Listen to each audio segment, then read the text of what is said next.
जय श्री हरि। आप सभी का हमारे YouTube चैनल में स्वागत है। आज हम लोग माघ मास के शुक्ल पक्ष की एकादशी, जो कि जया एकादशी के नाम से जानी जाती हैं, उसकी व्रत कथा सुनेंगे।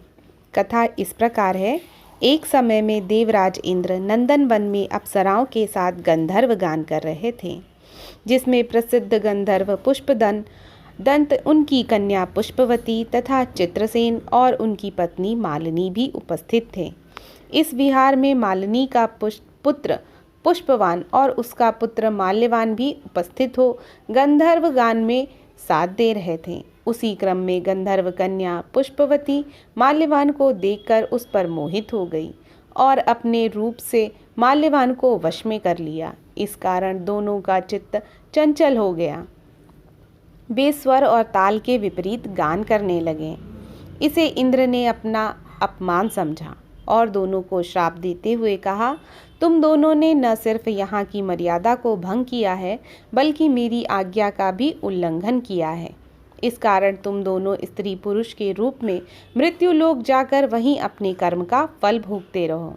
इंद्र के श्राप से दोनों भूलोक में हिमालय पर्वत आदि क्षेत्र में अपना जीवन दुखपूर्वक बिताने लगे। दोनों की निद्रा तक गायब हो गई। दिन गुजरते रहे और संकट बढ़ता ही चला गया। अब दोनों ने निर्णय लिया कि देव आराधना करें और संयम से जीवन गुजारें। इसी तरह एक दिन माघ मास में शुक्ल पक्ष की एकादशी तिथि आ गई। दोनों ने निराहार रह करके दिन गुजारा और संध्या काल पीपल वृक्ष के नीचे अपने पाप से मुक्ति हेतु ऋषिकेश भगवान विष्णु को स्मरण करते रहे। रात्रि हो गई पर सोए नहीं।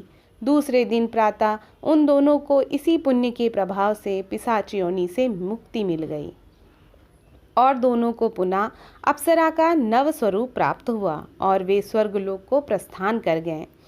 उस समय देवताओं ने उन दोनों पर पुष्प वर्षा की और देवराज इंद्र ने भी उन्हें क्षमा कर दिया।